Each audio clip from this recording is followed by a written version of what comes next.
Okay. Is the screen visible now? Hello? Oh, audio.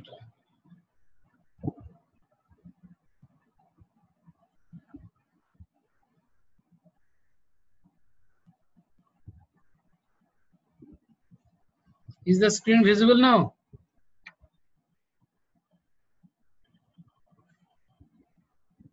Can you see the screen?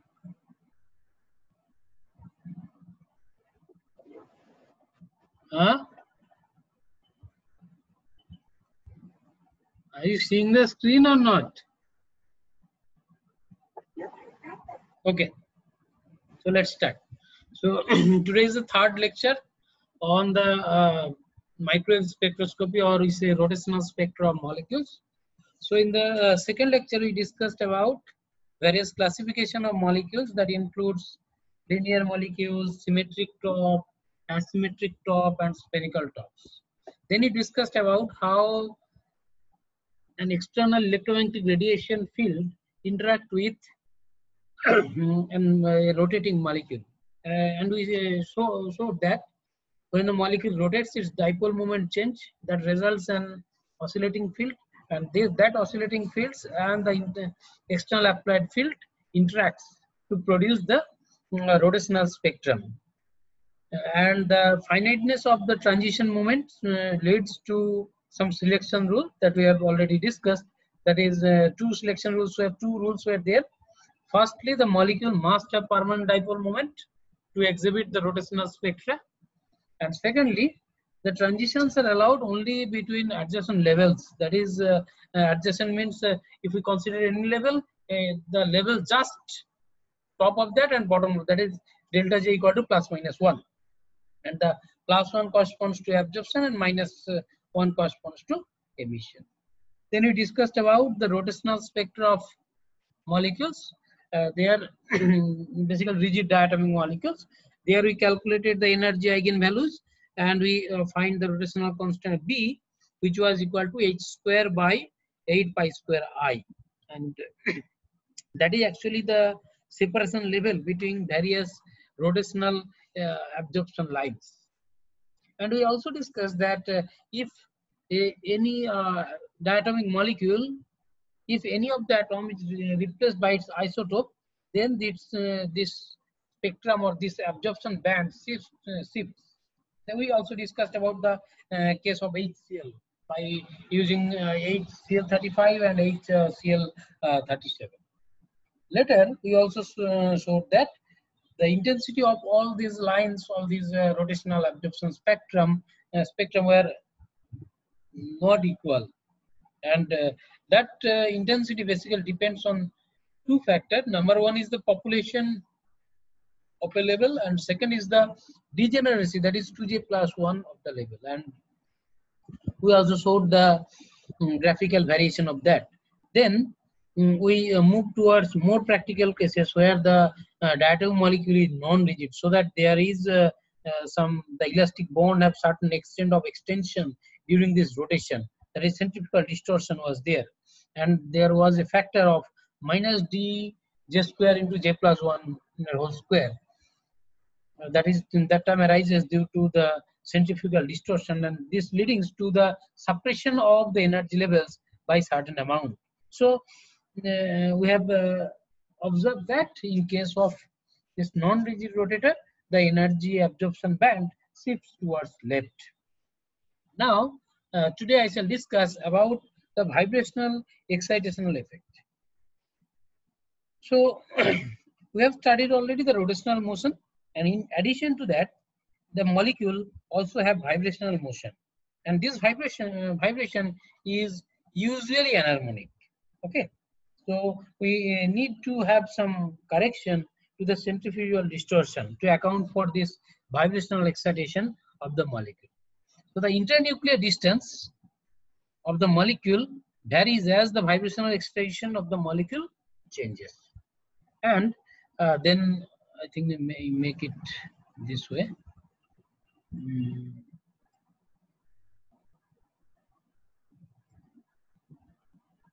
Okay.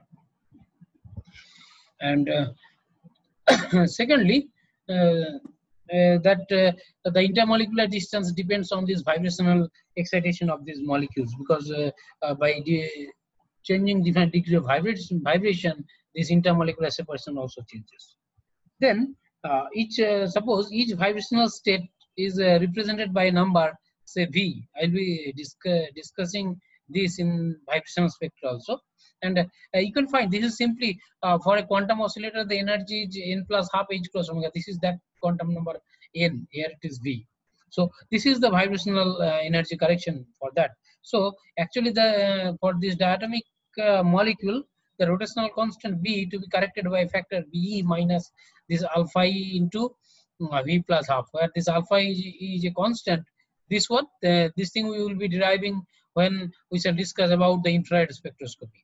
And this Be is actually the rotational constant for equilibrium hypothetical state when there is no vibration of the molecule. That is the idealistic case. Okay. So now we shall discuss about the rotational spectra of polyatomic molecules. So we shall discuss about linear polyatomic molecule. Suppose we consider OCS molecule. This is a linear molecule, carbon oxysulfide. Here is a central atom is the carbon, and on both sides one is oxygen and another is sulfur. And in this case, this is the A-axis, the symmetry axis A-axis, and as all the nuclei lies on this A-axis, then the moment of inertia about this A-axis is 0. So this IA equal to 0, and IB will be equal to IC. Right. So this and the selection rule is the same for this linear polyatomic molecule, that is delta J equal to plus minus 1. So here if we consider these OCS molecules, then we found that this is the center of mass just outside the carbon atoms, and this bond length between oxygen and carbon is 1.165 angstrom, and carbon sulfur bond is 1.558 angstrom. Okay.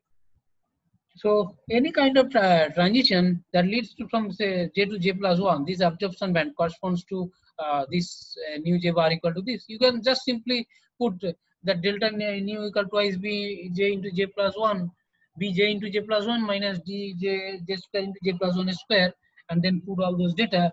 You can have this type of equations. Right.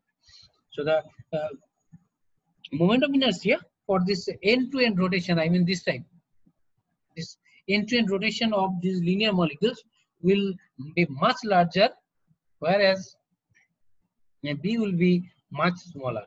So usually for diatomic molecules, we find this B, that the constant, the rotational constant B is about 10 centimeter inverse, whereas linear triatomic molecule, it's approximately very small, 1 centimeter inverse. Okay. So let us have some calculation of it. So here we have, so we have a linear triatomic molecule.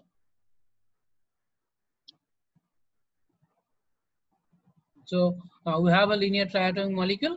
So this is Y, this is X, and this is Z.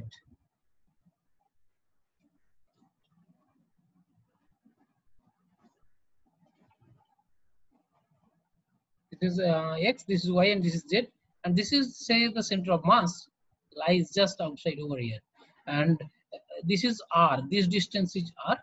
And from X to this Y is RXY. And from Z to Y, this distance is RYZ. So if we take the moment of inertia of this entire system about its center of mass, that will be the moment of the moment of inertia about this x mass, that will be equal to it will be mx into this distance square. This distance is again rxy plus r is this plus this one. So this rxy plus r square, plus for this mass my, this will be my into r square, and for this z, this will be ryz minus r square. Okay.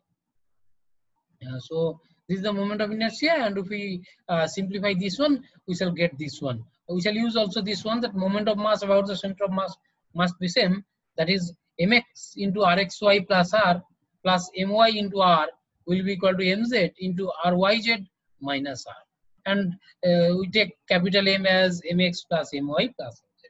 So if we substitute these values, we can get I equal to this way, right? And this I to be substituted in while we shall calculate B equal to h by 8 pi square IC, we shall put in I as this one. So this is the case. And if we replace this molecule by one of the atom is replaced by its isotope, that is Mj. Instead of Mz, if we take Mz dashed, then Mz should be replaced by Mz dashed, and in this case I dashed will be this one. So here I am showing the various bands of this OCS molecule. It may not be clear a bit, but you see for 1 to 2 transition this is 0.8109, whereas from 2 to 3 this is 1.2163, from 3 to 4 1.62, and from 4 to 5 2.03. So you see the delta nu difference is almost constant for this case, and this B is 0.2027. So that is actually what you can calculate also, and this is the experimental data. And details of these results have been discussed in the book of Van Wijl, Molecular Spectroscopy. You can check over there. Now, if we go for symmetric top molecules, as the name suggests, in case of symmetric top molecules, there are three. Earlier case we see that this IA was 0, but in this case IA is not equal to 0, and there are two other off axis B and C. But the condition is that IB equal to IC but not equal to IA. That is, one moment of inertia is non-zero and other two are equal. And you know there are two possibilities. One is prolet and another is oblate. So in oblate structure, IB and IC, and IA is greater than IB and IC, so that the charge distribution is extended about this way, and for prolet this way. So this shows the various type of rotation that you can just simply draw, no problem. And these are the values of B. Actually, I'm writing capital A, capital B, and capital C. These are actually the values of B about different axis.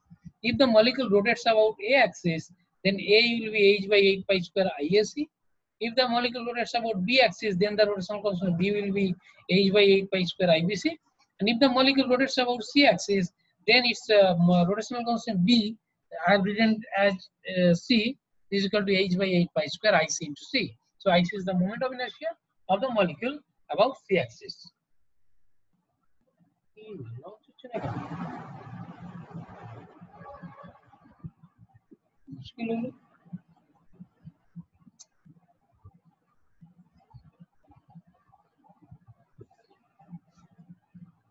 Damn way it exists.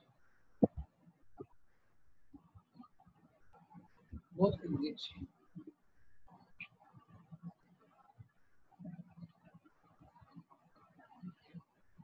So okay. So for symmetric top molecules that I have already mentioned, there are two independent moment of inertia, and so the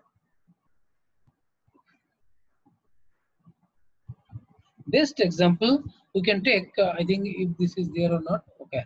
The best example is basically CH3 is also a good example of that. CH3Cl, that is a good example of this symmetric top molecules. So for if we consider the prolet type symmetric top, then we can simply solve the Schrodinger equation, and we can find the energy equation like this. This should be the energy equation in case of prolet. You see, this is the B axis, and this is IA, and this is IC axis. Okay, and if we take for this oblate type, here we have write epsilon j, and if we write it is at oblate type, then this will be bj into j plus 1 minus c minus b into k square. So we have introduced a new constant over here, k square. Here k is nothing but the projection of j along the symmetry axis, because you know j is the total angular momentum, quantum number obviously, and its significance. If you have also done in my atomic spectroscopy that this j has projection about j axis, that is mj. Here that is k. The projection of j about the symmetric axis is k. So obviously it is expected that k has values from 0, plus minus 1, plus minus 2, up to plus minus j, right? So these are the ABC that I have already mentioned. And remember, for tolate molecule, this IB will be greater than IA. So that is, since IB is greater than IA, obviously capital B will be less than capital A, right?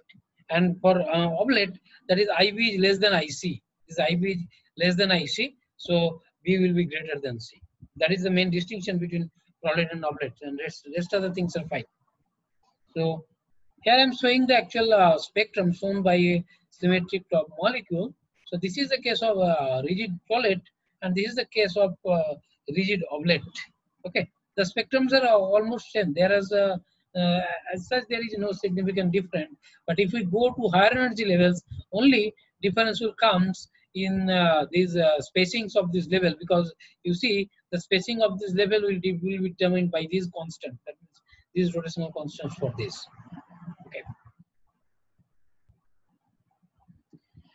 And selection rule obviously is delta J equal to plus minus 1 and delta K equal to 0. So as the dipole moment of the symmetric top is directed along its symmetry axis, a rotation of the molecule about this axis will not change the dipole moment actually. You see, because if the molecule rotates about symmetry axis, there will be no change in the dipole moment. So the energy of this type of rotation cannot be changed by interaction with the electric field or radiation. So the frequency of transitions will thus be, we have, I think I have written the equation over here. You can write this way, and if you put these j values over here, one is j and there is j plus 1, then you can calculate all these values. Okay. You just have for a detailed description of these energy levels are there in Banner's book. I think I do not discuss those factors, but you can just have a look of this. One's Ej plus 1 to Ej. You just put j plus 1 instead in case of j, and then minus j, like that. So that will be the energy spectrum. So now we shall move towards asymmetric top molecules. Okay, let's see.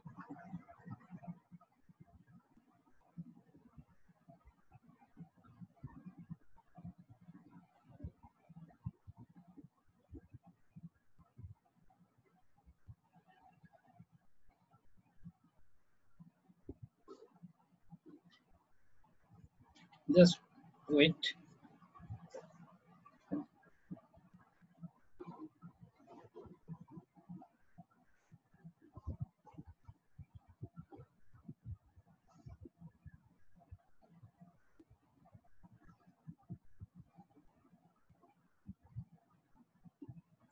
কি হচ্ছে না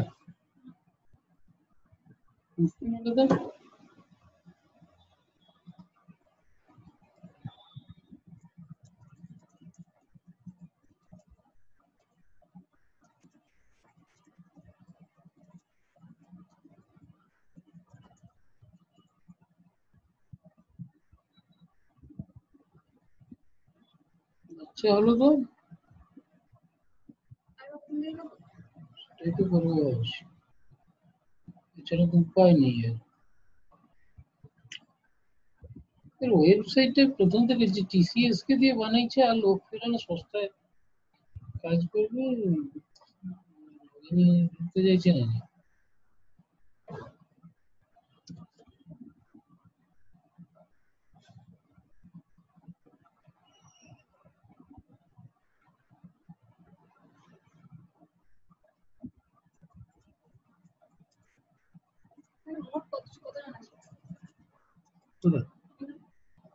Bizon মতো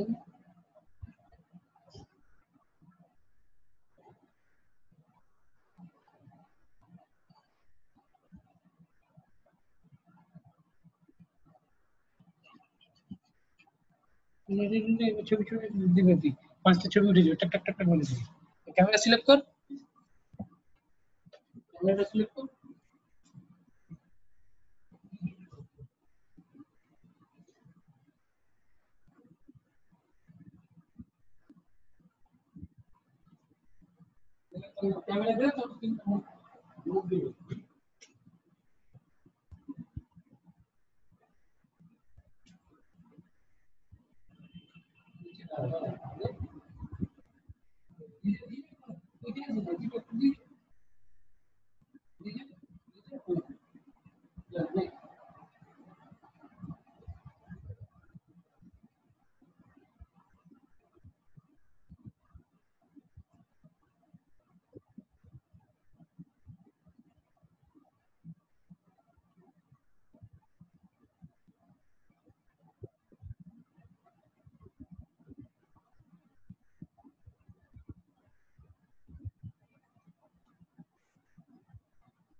Asymmetric top molecules, and usually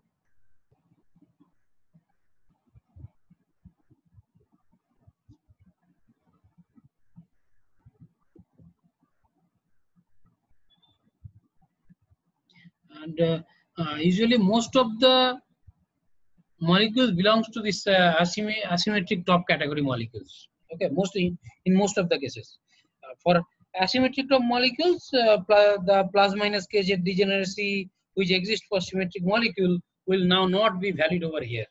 That plus minus k type of symmetry will not be available here. So it's not possible to derive any kind of analytical derivation or analytical expression for this rotational energy of this asymmetric rotator molecules. So the spectra of these asymmetric molecules is obviously expected to be very complex. The prolate and the oblate symmetric rotors represent two extreme limits as the asymmetric rotor, right? The asymmetry actually comes from if you have a spherical structure, it is changing to shape into prolate or oblate. So between changing from prolate to oblate, in between that is the asymmetric structure. Okay, so these two prolate and oblate are two extremum case. So in case of asymmetric rotor, IA, IB, and IC, these three components are not equal. And for prolate, we have IB equal to IC greater than IA, and for oblate is this one. Okay, so however, we can calculate and approximate energy levels for this type of systems with a little bit of perturbation of energy. So consider a molecule somewhat intermediate between these two extreme cases. Okay, it is neither prolate nor oblate, intermediate in between that, and the energy levels can be calculated by using this perturbation theory. So suppose we start with the prolate structure, so the Hamiltonian will be the Hamiltonian of the prolate structure plus an additional contribution H dash, which comes out to be due to this factor IB not equal to IC. That is departure from this flow-led system, because in flow-led IB equal to IC, this is just deviated from that. And this is the case, right? This second part is the perturbation factor that we can calculate from the general perturbation theory. One can also do this calculation by assuming that the Hamiltonian of the molecule has as the function of oblate structure plus this perturbation. Instead of starting from prolet, you can start from oblate also. And we introduce an asymmetry factor kappa equal to twice B minus A minus C by A minus C. If you do this perturbation calculations, we will have some asymmetry factor in the energy term. So that is kappa equal to this, and the limiting values of kappa is -1 for oblate structure, for prolet structure when B equal to C, and +1 for oblate structure when A equal to B. Right? This A, B, C are nothing but the value of the rotational constant B. This is B, that means for about B axis. This is the value of B about when I about A axis, and this is the value of B when rotating about C axis. This is nothing else. So here I am showing the spectrum. So the quantum states, that is the J value, will now be labeled with some subscript, this J Mn, where this M corresponds to the prolet K value and N corresponds to the oblate K values. Okay, so when these are just 0, 0, then that represents the ideal structure. And so here you see this is for prolet and this is for oblate, the energy level. This is the 0, 0, J00 level. And this is J10 and this is J10 for this one, and this is J11 from this to this. So there is a difference in energy between these two levels when the structure transforms from prolet to oblate. However, the selection rule remains the same, delta J equal to 0 or plus minus 1. And similarly, you can calculate the other states also. So in most of the cases, this is a quite complicated one. So usually we neglect this one for our examination purpose. So next, we shall discuss about the Stark effect, an important phenomena observed in molecule in presence of electric field. That is what is Stark effect. So we have the molecular absorption pattern, and if we apply some electric field, depending on the type of molecule, depending on its dipole moment, etc., the spectral line gets splitted. So the splitting of these spectral lines in presence of external electric field is known as Stark effect. And usually this splitting is proportional to E. That's why that is called linear Stark effect. And if this is proportional to E square, then it is termed as a quadratic Stark effect. Okay. And suppose the molecule has some dipole moment mu and it is placed an external electric field X, right? So the potency energy, additional potency energy along with the rotational energy possessed by the molecule will be minus mu dot X. Okay. So the total Hamiltonian will be H equal to the Hamiltonian due to rotation plus this Hamiltonian due to this dipole, that is minus mu dot X. Now for simplicity, let us assume that this field is directed along Z direction. So this is this mu dot X will be mu Z component of mu dot X. So the field is along Z direction. So this is the H test. And you know, there will be, in fact, you all have studied the perturbation theory. In your quantum mechanics, have you done perturbation theory? In quantum mechanics 1, have you done perturbation theory?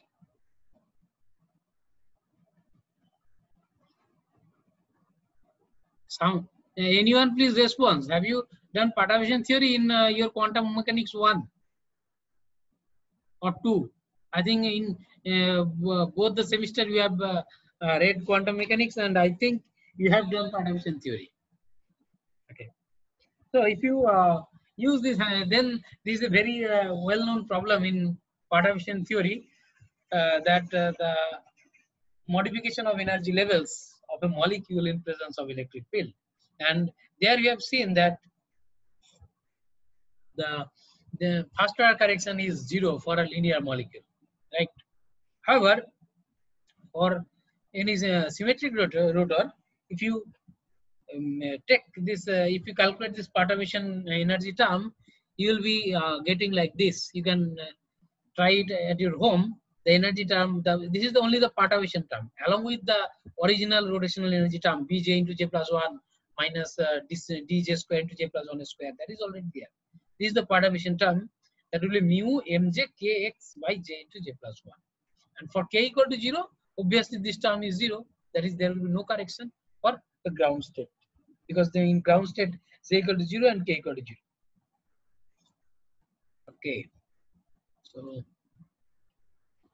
now if we go for the symmetric molecules, you have the terms like this. If you check the earlier term was there. So this is the energy values. This is the additional term that I was talking about. These were the original term. Because in nu bar, the Hc will not be there. If we express energy in terms of H nu, then obviously Hc will be there.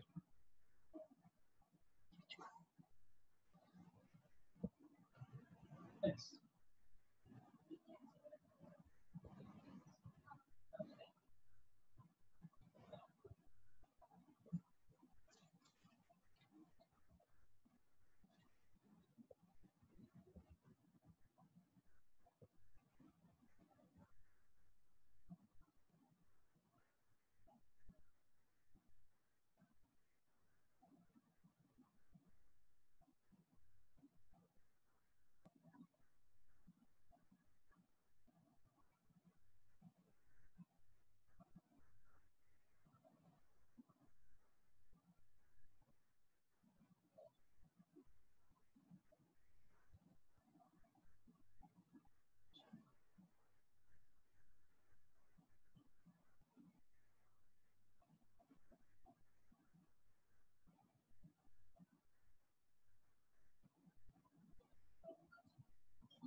So this is the energy level. This is the perturbation term, and we have the selection rule delta J equal to +1 for absorption.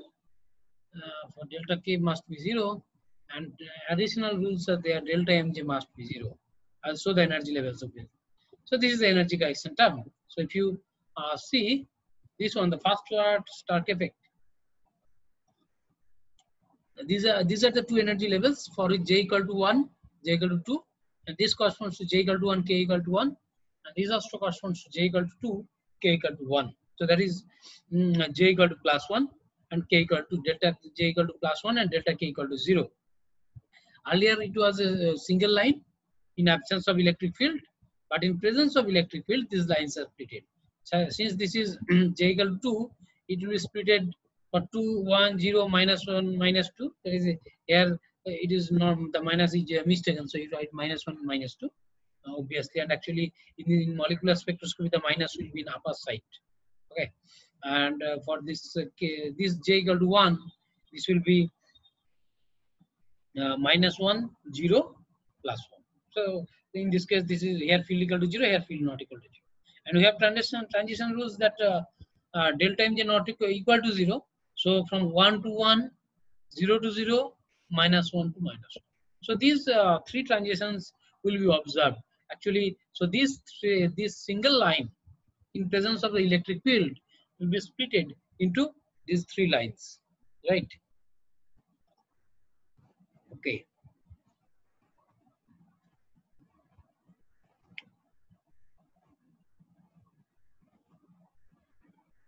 So this was the first order term.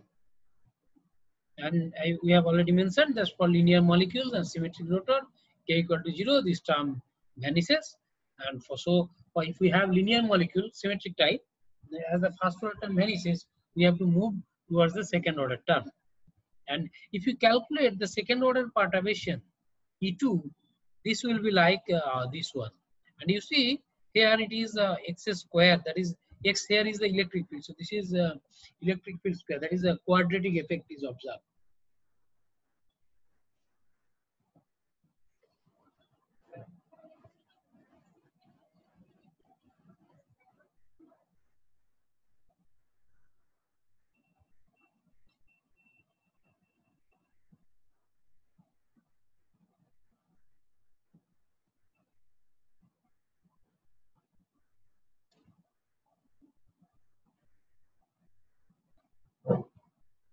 Open it.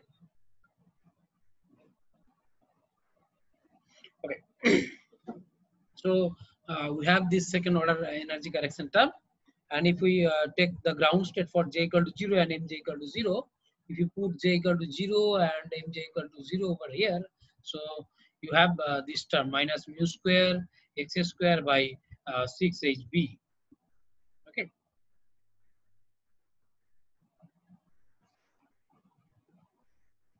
So here is the case of the linear molecule from j equal to 0 to j equal to 1 transition.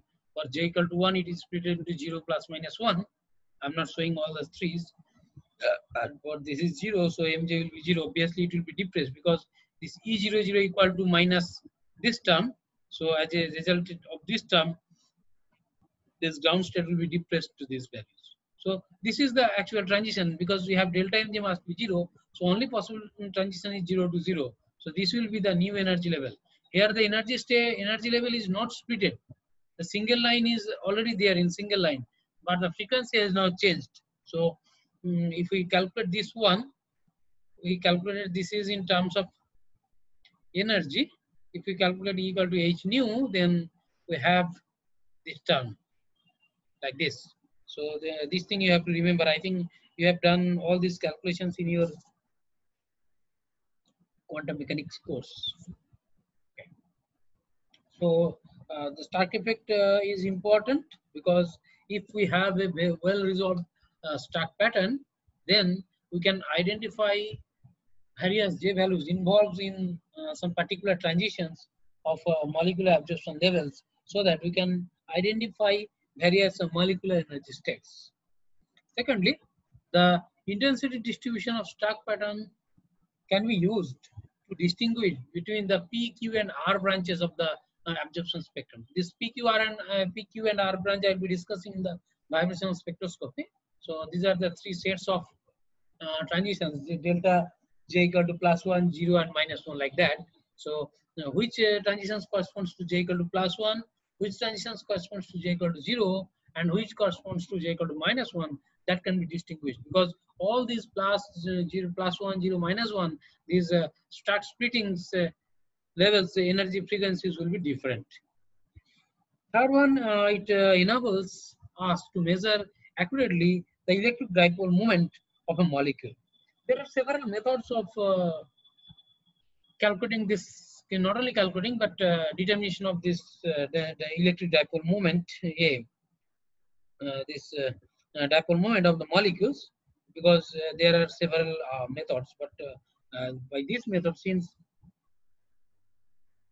the resolution is very high, because in usually spectrum, you are observing very small spectral width. So obviously the measurement accuracy will be correct. So this is a delicate method to determine the dipole moment of molecule, and it also gives us idea about the orientation of the dipoles. That means the orientation of the molecules in the substance. Okay. So third one that must be studied over here, that is the quadruple hyperfine interaction term. So hyperfine structure, you know, because that arises due to the nuclear spin orbit interaction. So if the nuclei having spin I, here nuclear spin means nuclear angular momentum quantum number, obviously, you know. So this nuclear spin, when much greater or equal 1, then the nuclei are asymmetric about the spin axis, right? So as this is asymmetric, they must have some quadruple. So this is not dipole. This would be a quadruple moment. EQ, it is denoted by E into Q along the spin axis. So these nuclei must be either product structure or oblate structure. So this nuclei, this quadruple measurement basically is will give you an idea about how much deviation occur from the spherically symmetric structure. Because you know, you have already done in electrostatic courses that for a spherical symmetric charge distribution, or in fact you can calculate also, for a spherically symmetric charge distribution, the quadruple moment will be 0.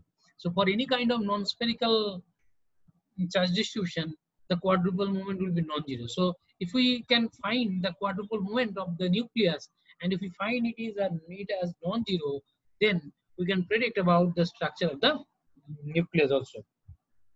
So for this part, so consider a nucleus, and let this V represents the electric potential, as it is due to the all electrons and obviously the presence of other nuclei of the system.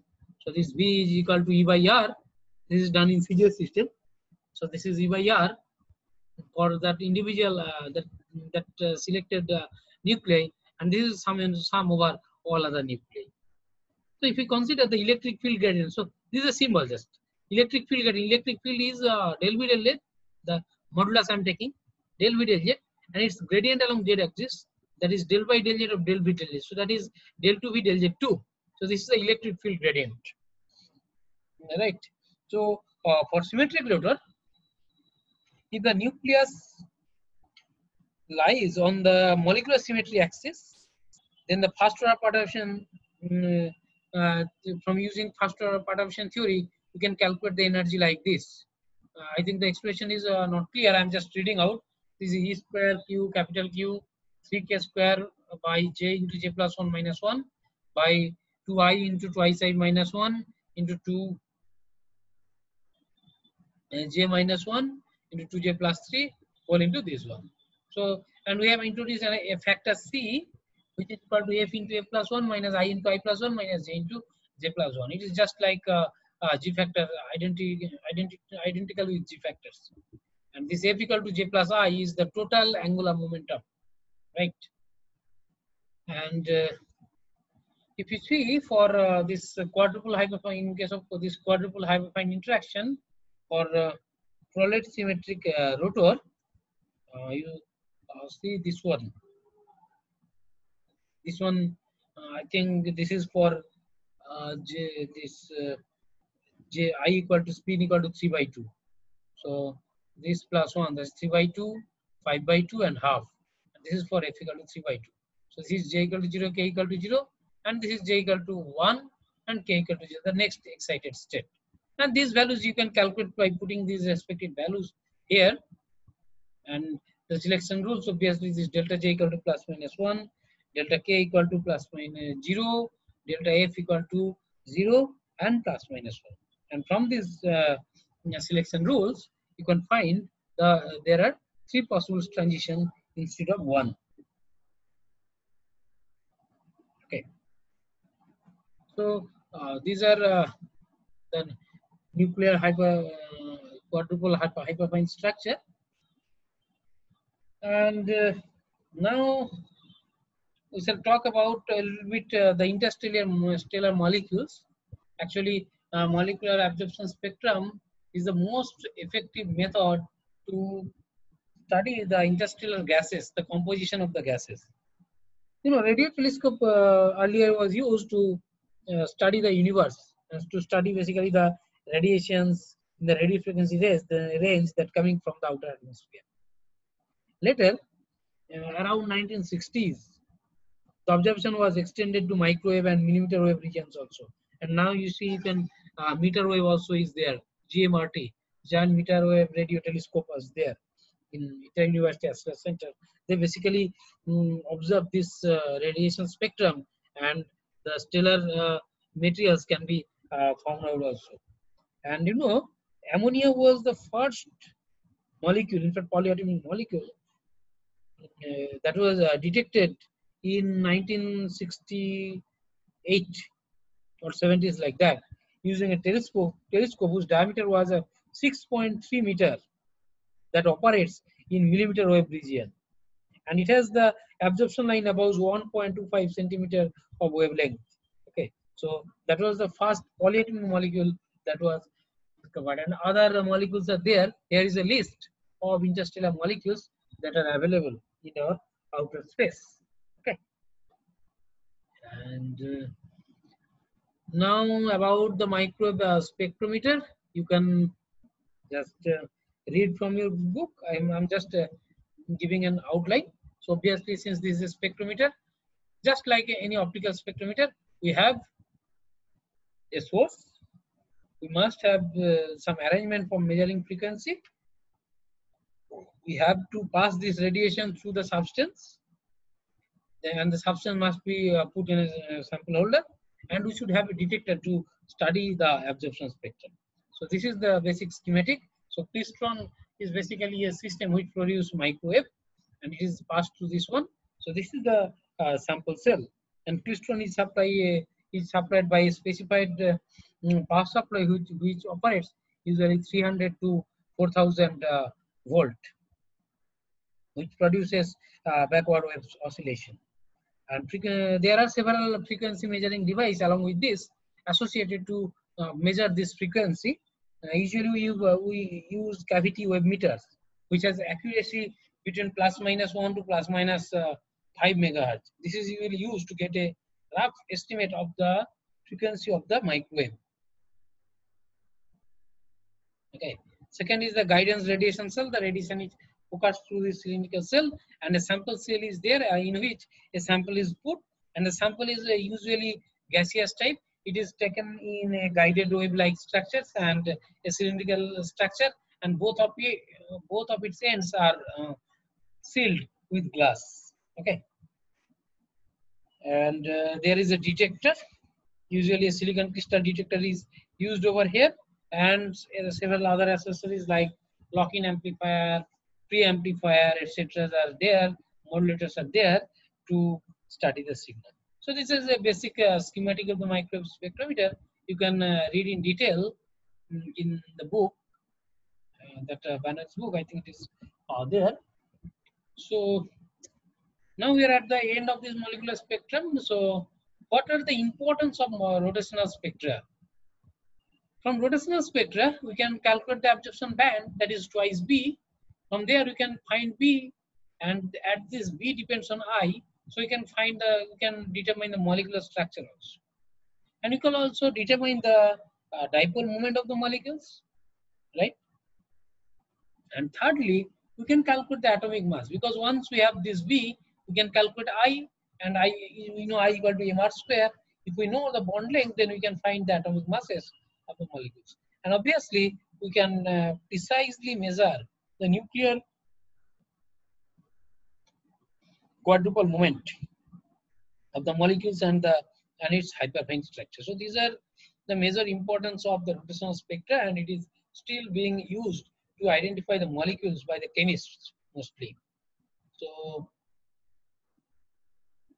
today, I think this is the maximum part that have been covered in this molecular spectra. So if you have any questions, you are free to ask. If you have any question, you just unmute and ask. And if you don't have any questions, then I have so many questions.